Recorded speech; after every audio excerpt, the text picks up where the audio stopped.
Hello and welcome to the week one edition of the Monster Pod here on thelines.com. Yes, it's a new season, and with that we get a new name and a new partnership, as you see if you're watching us over on the video side of things.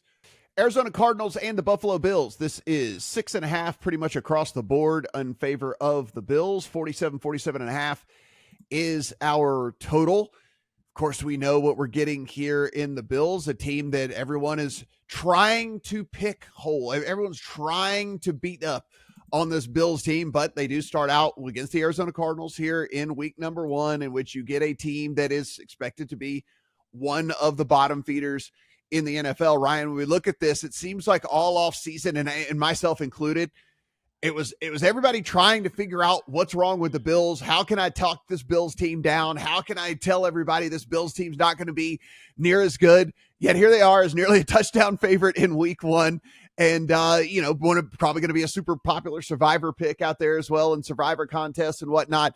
I'm a little bit higher, I think, on season-long type stuff with Keon Coleman. I'm not necessarily going to maybe jump on it for this game in general, but Josh Allen, one of the, three quarterbacks that's gone for 4,000 plus yards over the last several seasons. And I just think the dude just figures out a way. And so I don't know. I understand where people are coming from with the Bills and kind of wanting to take them down a peg, but I don't know if we see it in this game against the Cardinals. I don't think we see it in this game against the Cardinals either. This is another one of these, and I think we kind of the whole week one slate, right?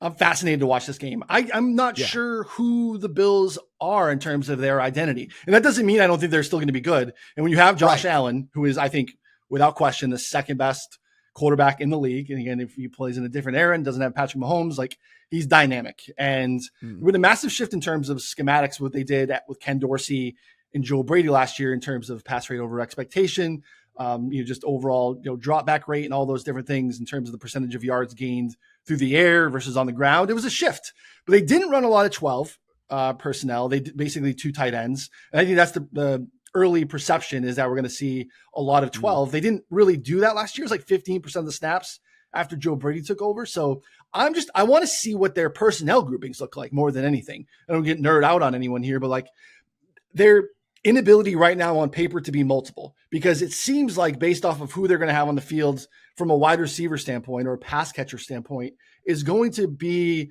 indicative of what they're going to do schematically. Like no one wants to talk about Mac Hollins being like this fantasy asset or a guy we want to look at on props, but he looks like he's going to be out there a lot. And part of it's because he's a terrific run blocking wide receiver, but does that play their hand? If you're the other side and you see him out there, like they probably want to have Keon Coleman out there if they're going to be on passing downs. They have kind of redundancy with Samuel and Shakir in terms of both those guys have won in the slot throughout their career. We're going to see Samuel on the outside a little bit more. That hasn't been a thing for him. So I'm really just fascinated to see how they line up and play. A lot of turnover on the defensive side too. The Matt Milano injury is really impactful. Dorian Williams steps in there, but like he is definitely a guy that has his pulse on everything that goes on in terms of like the spine of the defense. Obviously, and now you have your safeties that have been there forever. Jordan Poyer, Micah Hyde are gone. And it's been like Taylor Rapp was their third safety last year. He is by far their clear one. And now they're trying to figure out who's 2 and 3. So like in terms of who they are down the middle is going to be a change. So again, this might not bite them yet at home against the Cardinals, but I'm just fascinated to see just from who's on the field for the Bills this season. So again, 6.5, again, a money line pick or something like that. You said survivor picks probably, in play. Same thing. There's a lot of intrigue on the Cardinals and who they are this year too. But again, they still don't have a pass rush, and against a quarterback that just doesn't take sacks, that's going to be a problem here. When he has time and he can kind of create, he wins. So the Bills win this football game. I just don't know if it's going to be by margin or not.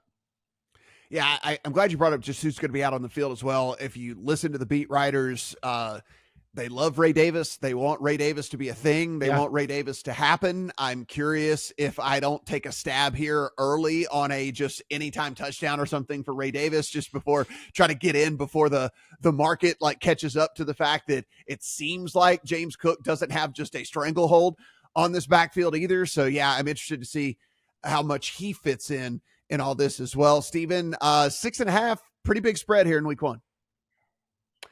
It is. I'm looking more at the total here. I bet under 48.5. We're sitting at 47 on Friday morning. It's kind of a key-ish number. If you can get 47.5, I'd still be good on that. Just know you're probably risking a push here, potential 27-20 final score with a spread of 6. Here's why I bet the under, because on paper, it seems like the Cardinals are a total over team for a lot of weeks this year. Their defense is dreadful. They get behind early. You have Kyler Murray and his weapons being able to probably move the ball in some garbage time situations. That's going to lend itself to probably a lot of overs this year. But this particular game, with what Ryan was talking about, potentially, wanting to run the ball, having a wide receiver out there is more of a run blocker than a pass catcher. I think the Bills have longer, successful drives, but it takes longer, which is going to lend to fewer total points overall. The other side here, when Arizona has the ball, if they run the ball successfully, and I think they will, then that's going to probably lower the total in the game. You're looking at a Buffalo defense that their weakness last year was against the run. They were 24th in rush EPA allowed. And if you look at PFF grades for their defensive line, it's a lot of guys who are very good pass rushers, but liabilities in the run game.